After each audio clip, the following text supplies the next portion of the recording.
Assalamualaikum warahmatullahi wabarakatuh. Perkenalkan, nama saya Devitani Nur Fitriana dari 10 PPLG 1. Di sini saya akan menjelaskan tentang apa itu startup.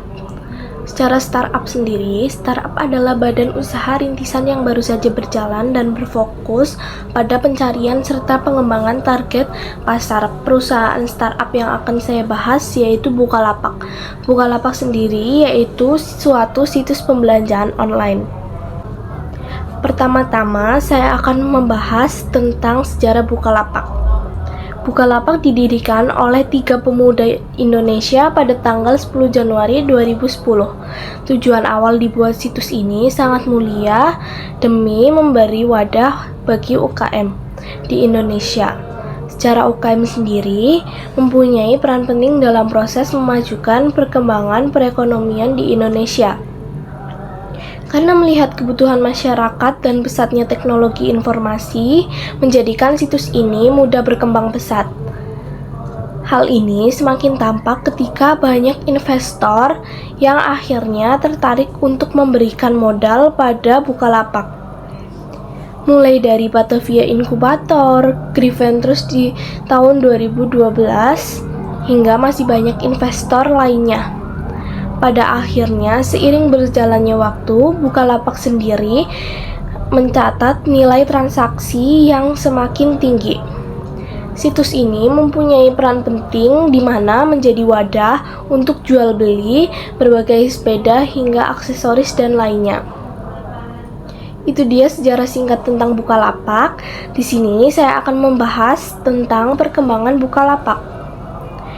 Pada tahun 2012, mulai ada investor lainnya yang ikut berpartisipasi dalam proses penambahan modal yaitu Greenventures. Di tahun 2014, Bukalapak sendiri juga mendapatkan investasi dari Ajvan Irab 500 Startup dan juga Greenventures. Di tahun 2015, masuklah grup Imtek, mulai anak perusahaan bernama PT Kreatif Media Karya. Terus setelah itu banyak investor Bukalapak semakin maju dengan pesatnya banyak bukti penghargaan yang diraih. Puncaknya di tahun 2017 dan juga 2018 berupa penghargaan Ahmad Bahri XVI 2018, YouTube Pulse 2018, dan masih banyak lagi dan lainnya.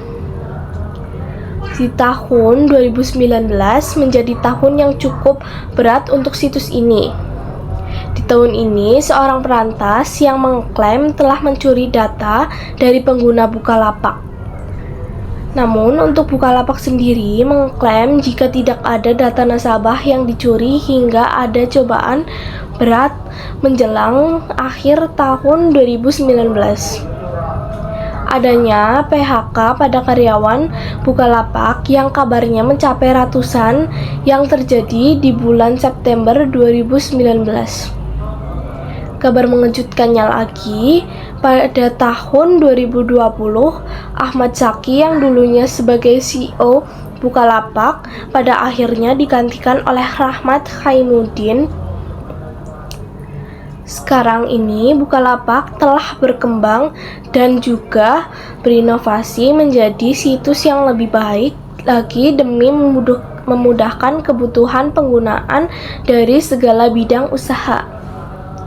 Yang terakhir, yaitu pemilik Bukalapak sekarang ialah Sweet Media dan juga Kreatif Media Karya, sementara Rahmat Khaimuddin sebagai CEO, Wilix Halim sebagai COO, dan juga Teddy Uetamo sebagai CSO.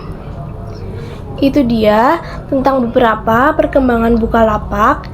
Sekarang saya akan membahas tentang struggle atau permasalahan yang pernah dialami orang-orang menggunakan Bukalapak. Yang pertama, ada orang sering susah saat login. Yang kedua, fitur pencarian produk terkadang tidak ada atau tidak berfungsi atau loadingnya terlalu lama di website. Yang ketiga, mengalami error. Yang keempat, terkadang tidak ada diskusi yang tidak tersedia sehingga untuk lebih detail mengenai produk itu tidak bisa saling mengobrol antara penjual dengan pembeli. Itu dia beberapa struggle Bukalapak. Itu dia beberapa struggle yang dialami orang-orang saat menggunakan Bukalapak. Itu dia juga beberapa penjelasan tentang perusahaan startup yaitu Bukalapak. Kurang lebihnya saya mohon maaf jika ada kesalahan kata. Sekian dan terima kasih.